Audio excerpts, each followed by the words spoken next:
제가 최순실 씨를 정말 모릅니다. 수사기관에서 조사해보면 저하고 한 통화라도 한 일이 없을 겁니다. 정민회도 나오고 최순실도 나오고 다 나오잖아요. 그 문건에 최순실 이름은 안 나옵니다. 저는 그때까지도 사실 최순실 존재는 몰랐습니다. 그러면 최순실을 언제 알았습니까? 이번에 타블렛 PC가 노출돼가지고 사실 최순실 씨가 김기춘 실장을 지칭을 하면서 뭐 고집이 세다 뭐 이런 식의 이야기들이 있었습니다. 증거 있어라? 증거? 있지, 당연히 있지. 이때 박근혜 캠프 법률자문위원장이었죠? 네. 자, 오디오 좀 틀어주세요. 자녀인 최순실 씨를 서면 조사하고 최순실 씨와 관련해서는 재산 취득 경위 및 자금 출처 등을 집중적으로 조사했습니다. 1988년 김기춘 문광희 국감자료 법률자문위원장 앞에서 있었던 한나라당 후보 검증 청문회입니다. 그런데 최순실을 몰랐다? 이게 앞뒤가 안 맞죠. 죄송합니다. 저도 이제 나이 들어서 최순실이라는 이름은 이제 보니까 뭐 제가 못 들었다고 말할 수는 없습니다. 그러나 최순실이를 알지는 못합니다. 자, 최순실 내용이 정은혜 문건에 들어가 있어요. 이 나라 권력수를 이루는 최순실 이러면서 나오고. 근데 이 모든 문건이 박근혜 대통령한테 서면으로 보고되고 비서실장한테도 보고가 됐어요.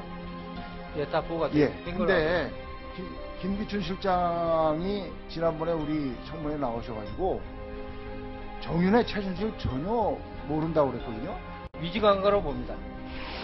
청문회라든지 경호실장도 보면 외부인은 없었고 우리 모르는 사실이다 이렇게까지 얘기를 하고 있잖아요. 몰랐을까요, 과연? 다 알면서 모른 척하는 거겠죠. 네, 지금 소개드린 영상에는 많은 사람들이 김기춘 전 비서실장을 향해 손가락을 들었습니다. 자, 한상훈 조리장도 있고 조한규 전 사장도 있고 박영선 의원도 있습니다. 길 기자 보시기에는 어느 사람의 주장이 가장 좀 근접해 있다고 보세요?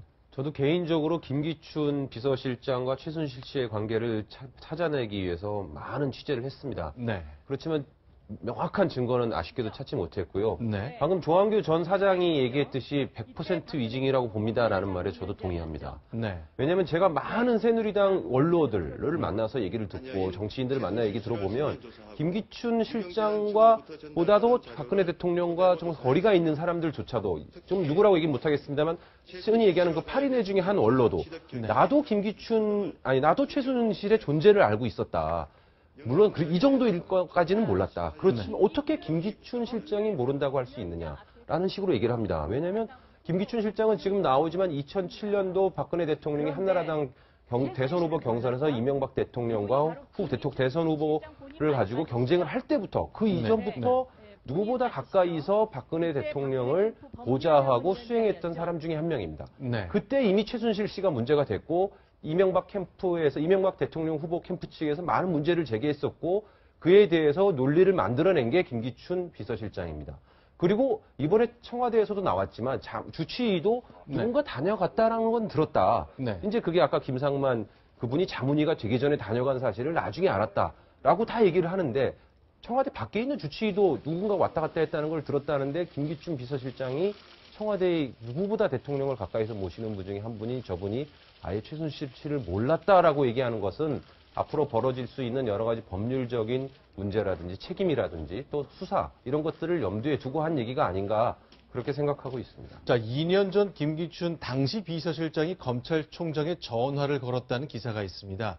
자, 지금 보시는 건 이제 동아일보의 최우열 기자가 쓴 기사인데, 자, 1년 전 1월 7일이죠. 자, 박관천 경정이 말합니다. 대한민국 관련 서열 순위 1위는 최순실이다. 2위가 정윤회다. 3위가 대통령이다 그랬는데 그 당시 진짜로 김기춘 비서실장이 검찰총장한테 전화를 걸어줘. 아니 당신 이렇게 관리를 못한 거냐. 이런 얘기가 기사까지 나왔어야 되느냐. 이렇게 질책을 한 겁니까? 예, 저 말 이제 권력 순위 1위가 최순실이고 2위가 정윤회고 3위가 박 대통령이다. 이 말이 이제 박관천 전 경정이 이제 검찰 수사를 받으면서 검찰 관계자한테 한 말이고요.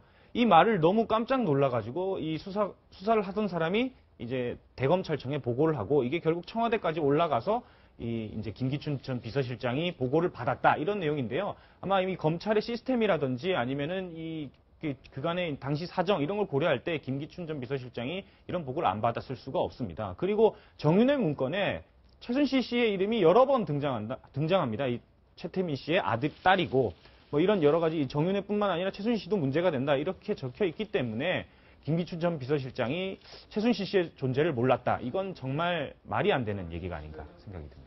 그 청문회장에서 김기춘 실장의 그 워딩만으로도 본인이 약간 그 거짓말을 하고 있다라는 뉘앙스를 좀 느낄 수가 있습니다. 네. 왜냐하면 이종구 의원이 질의를 할 때는 이 최순실의 존재를 몰랐다고 존재 자체를 부인을 했거든요. 그런데 박영선 의원이 2007년 그 경선 때 이 녹음 테이프를 들려주니까 이 뭐 최순실이라는 이름을 못 들었다고 부인할 수는 없을 것 같다. 하지만 최순실을 내가 알지는 못한다. 그러니까 처음에는 존재 자체를, 최순실이라는 존재 자체를 부인하다가 최순실이라는 이름을 알 수밖에 없는 이 정황이 나오니까 실장은 증거만 들이대면 얼마든지 이제 시인을 할 만한 사람인데, 그런데 이제 스스로 내가 얼마나 내밀하게 알고 있었고 그 관여를 했고 이런 얘기를 하면 이제 법적인 그 처벌의 대상이 되기 때문에 증거가 나오기 전까지는 저렇게 부인을 하고 있는 게 아닌가 하는 생각이 듭니다. 자, 그러면 이건 어떻게 됩니까? 이제 현재까지 뭐 이건 똑부러지게 위증이라고 말할 상황까지 있었습니까? 일단 본인이나 관련 변호사는 모두 아니라고 얘기하잖아요. 지금 이제 이경재 변호사 얘기인데 교섭한 적도 없고 연락한 적도 없고 접촉한 적도 없고 실제로 증거 있으면 내놔봐라. 증거가 왜 없겠냐? 사실이 아니기 때문에 없는 것이지라고 말하고 있거든요.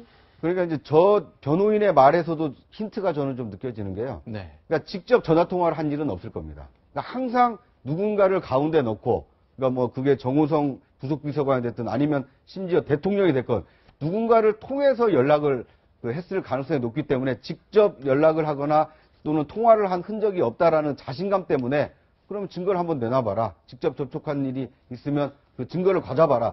저렇게 큰 소리를 치고 있는 게 아닌가 하는 생각이 듭니다.